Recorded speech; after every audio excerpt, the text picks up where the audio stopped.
Hi guys, welcome back to my channel. ಎಲ್ಲರೂ ಹೇಗಿದ್ದೀರಾ? ನಾನು ತುಂಬ ಚೆನ್ನಾಗಿದ್ದೀನಿ. ಬನ್ನಿ, ನಾನು ನಿಮ್ಗೆ ಇವತ್ತು ಕರ್ಬೇವಿನ ಸೊಪ್ಪನ್ನು ಉಪಯೋಗಿಸ್ಕೊಂಡು ಹೇಗೆ ಕರ್ಬೇವಿನ ಸೊಪ್ಪಿನ ರೈಸ್ ಮಾಡೋದು ಅಂತಂದ್ಬಿಟ್ಟು ತೋರಿಸ್ಕೊಡ್ತೀನಿ. ತುಂಬಾ ಕ್ವಿಕ್ಕಾಗಿ ಮಾಡ್ಕೊಳ್ಬೋದು. ಒಂದು ಒಳ್ಳೆ ಲಂಚ್ ರೆಸಿಪಿ ಅಂತಲೂ ಹೇಳ್ಬೋದು. ಮಕ್ಕಳಿಗೆಲ್ಲನೂ ಲಂಚ್ ಪ್ಯಾಕ್ ಮಾಡೋಕ್ಕೆ ತುಂಬಾ ಒಳ್ಳೆಯ ರೆಸಿಪಿ. ಬನ್ನಿ ಹೇಗೆ ಮಾಡೋದು ಅಂತ ನೋಡ್ಕೊಂಡು ಬರೋಣ.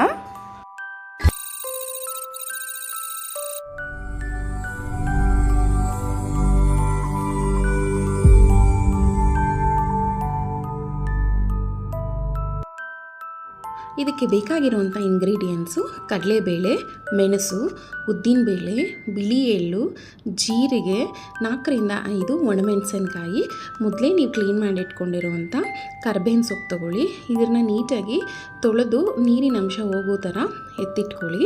ಇದು ಒಗ್ಗರಣೆಗೆ ಕಡಲೆಬೇಳೆ, ಕಡಲೆ ಬೀಜ, ಸಾಸಿವೆ, ಒಣಮೆಣಸಿನ್ಕಾಯಿ, ಕರ್ಬೇವಿನ ಸೊಪ್ಪು, ಇಂಗು ಮತ್ತು ಗೋಡಂಬಿ ಆಪ್ಷನಲ್ಲು.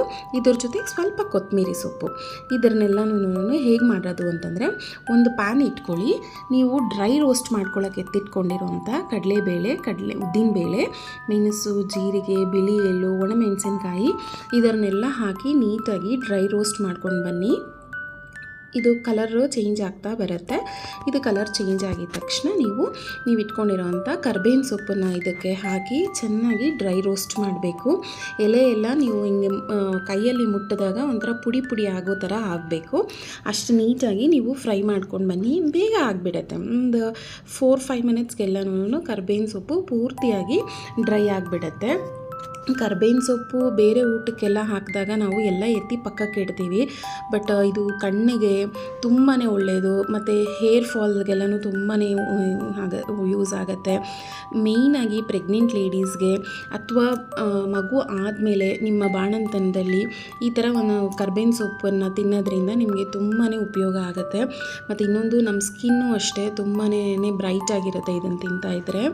ಸೊ ನಿಮ್ಮ ಕರ್ಬೇವಿನ ಸೊಪ್ಪನ್ನು ಎತ್ತಿ ಬಿಸಾಕಂಥ ನಾವು ಈ ಥರ ತಿನ್ನೋದ್ರಿಂದ ತುಂಬಾ ಉಪಯೋಗ ಆಗುತ್ತೆ ಅಂತಲೇ ಹೇಳ್ಬೋದು. ಸೊ ಗೊತ್ತಾಗೋದೇ ಇಲ್ಲ ನಮಗೆ ಕರ್ಬೇವಿನ ಸೊಪ್ಪಿನ ರೈಸ್ ಅಂತ. ಇವಾಗ ಅದು ಕಂಪ್ಲೀಟಾಗಿ ಆಗಿದೆ. ಅದನ್ನು ಪೂರ್ತಿ ತಣ್ಣಗಾಗೋವರೆಗೂ ಬಿಟ್ಬಿಟ್ಟು ಈ ಥರ ನೀಟಾಗಿ ಪೌಡರ್ ಮಾಡ್ಕೊಬೇಕು. ಈ ಪೌಡರ್ನ ನೀವು ಆಲ್ಮೋಸ್ಟ್ 1 ತಿಂಗಳವರೆಗೂ ಇಟ್ಕೊಂಡ್ರೂ ಏನೂ ಆಗೋದಿಲ್ಲ. ಅಷ್ಟೇ ನೀಟಾಗಿ ಘಮ ಘಮ ಅಂತ ಇರುತ್ತೆ. ಒಂದು ಸತಿ ಟ್ರೈ ಮಾಡಿ ನೋಡಿ, ನಿಮಗೂ ಇಷ್ಟ ಆಗುತ್ತೆ. ಇದನ್ನು ನೀವು ಕ್ವಿಕ್ಕಾಗಿ ಬೆಳಗ್ಗೆ ಹೊತ್ತು ಬ್ರೇಕ್ಫಾಸ್ಟ್ಗೆ ಮಕ್ಕಳಿಗೆ ಮಾಡಿಕೊಟ್ಬಿಡ್ಬೋದು. ಜಸ್ಟ್ 1ರಿಂದ 2 ಸ್ಪೂನಷ್ಟು ಎಣ್ಣೆ ಹಾಕ್ಕೊಂಡು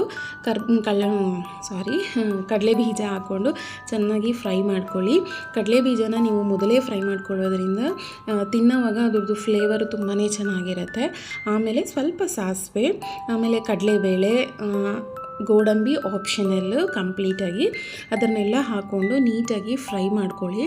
ಅದನ್ನೆಲ್ಲ ಫ್ರೈ ಮಾಡ್ಕೊಂಡ್ಮೇಲೆ ಸ್ವಲ್ಪ ಕೊತ್ತಂಬರಿ ಸೊಪ್ಪು, ಆಮೇಲೆ ಕರ್ಬೇವಿನ ಸೊಪ್ಪು, ಆಮೇಲೆ ಖಾರಕ್ಕೆ ಎಷ್ಟು ಬೇಕೋ ಅಷ್ಟು ಮೆಣಸಿನ್ಕಾಯಿ ಹಾಕ್ಕೊಳ್ಳಿ. ಮೆಣಸಿನ್ಕಾಯಿ ಹಾಕ್ಕೊಂಡು ನೀವು ಒಣಮೆಣಸಿನ್ಕಾಯಿ ಆದರೂ ಹಾಕ್ಕೋಬೋದು, ಹಸಿಮೆಣಸಿನ್ಕಾಯಿ ಆದ್ರೂ ಹಾಕ್ಕೊಳ್ಬೋದು. ಇದೆರಡನ್ನೂ ಹಾಕ್ಕೊಂಡು ನೀಟಾಗಿ ಮಿಕ್ಸ್ ಕೊಡಿ. ಇದೆಲ್ಲ ಮಿಕ್ಸ್ ಆದಮೇಲೆ ನೀವು ಇದಕ್ಕೆ ಬಿಸಿಯಾಗಿ ಮಾಡಿಟ್ಕೊಂಡಿರೋ ಅಂಥ ಅನ್ನನ ಮಿಕ್ಸ್ ಮಾಡ್ಕೊಳ್ಳಿ. ಈ ಅನ್ನ ಸ್ವಲ್ಪ ಉದುರಾಗಿದ್ರೇ ಚೆನ್ನಾಗಿರುತ್ತೆ. ಸೊ ಅನ್ನನ ನೀಟಾಗಿ ಹಾಕ್ಕೊಂಡು ಇದ್ರ ಮೇಲೆ ನೀವು ಮಾಡಿಟ್ಕೊಂಡಿರೋವಂಥ ಪೌಡರ್ನ ಡೈರೆಕ್ಟಾಗಿ ಹಾಕ್ಕೊಂಡು ಮಿಕ್ಸ್ ಮಾಡ್ಕೊಳ್ಬೋದು.